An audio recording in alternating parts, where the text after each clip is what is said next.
আগরতলা সাবরুম জাতীয় সড়কে ভয়াবহ যান দুর্ঘটনাগ্রস্ত 3টি গাড়ি, অল্প বিস্তর আহত হয়েছে 4 জন।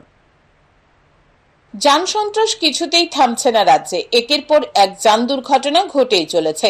ক্রমাগত যান দুর্ঘটনা বেড়ে চলায় উদ্বিগ্ন সচেতন মহল। অভিযোগ, অধিকাংশ যান দুর্ঘটনা ঘটছে একাংশ যান চালকদের অসতর্কতার কারণে। শুক্রবার ফের আগরতলা সাবরুম জাতীয় সড়কে ঘটে যান দুর্ঘটনা। ঘটনাটি ঘটে সিপাহীজলা চরকবনি এলাকায়। জানা গেছে, এদিন আগরতলা থেকে এক পরিবারের কয়েকজন সদস্য একটি আর্টিকা নিয়ে উদয়পুর চন্দ্রপুর যাচ্ছিলেন। পথে অমরপুর থেকে আগরতলার দিকে আসা ওয়াগনারকে সজোরে ধাক্কা দেয়। এরপরে আর্টিকাটি একটি ইকোকে ধাক্কা দেয়। এতে আর্টিকাতে থাকা 4 জন আহত হন। ঘটনায় 3টি গাড়ি ক্ষতিগ্রস্ত হয়। টোটাল 3টা গাড়ি।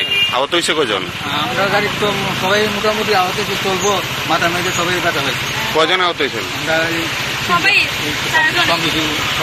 4 জন আহত হয়েছেন। আপনারা কোথায় যেতে আসলেন? চন্দ্রপুর গেলাম। উদয়পুর চন্দ্রপুর। কোথায় থেকে আইছেন? আগরতলা। আমরা যাইতেছি যে গাড়ি প্রথম একটা ওয়াগনার মারছে, তারপর আমি গাড়িটা জঙ্গলে ঢুকাইছি, এরপর আয়া মারছে আমারটার ভিতরে। আপনারা কোথায় যেতে আসলেন? আমরা আগরতলা যাইতেছিলাম। কোথায় থেকে? বিশ্রাম করতে আসলাম। আপনার কি গাড়ি? গাড়ি ইকো। আরেকটা কি গাড়ি? ওয়াগনার। আরেকটা? এটা আর্টিকা। 3টা গাড়ি? আর্টিকাটা মারছে কি 2টা গাড়ি। 2টা গাড়ি। দুর্ঘটনায় রাস্তার দুদিকে আটকে যায় যানবাহন। দীর্ঘ সময় গরমের মধ্যে রাস্তায় যাত্রী নিয়ে বহু গাড়ি আটকে পড়ে ভোগান্তির শিকার হয়। তো ভালো একটা অ্যাক্সিডেন্ট হয়েছে, আমরা জানছি। আমার সামনে 2টা গাড়ি আছে, ওইটা দেখা যেতেছে। মানে কতক্ষণ ধরে রাস্তাটা ব্লক এভাবে? বিগত 1 ঘন্টা তো আমি ওইদিকে লাইনে আছি।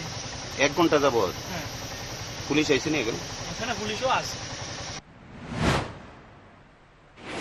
ঘটনার খবর পেয়ে ছুটে যায় পুলিশ। রাস্তা থেকে গাড়ি সরানোর পরে ফের যান চলাচল শুরু হয়। Bureau report, news today.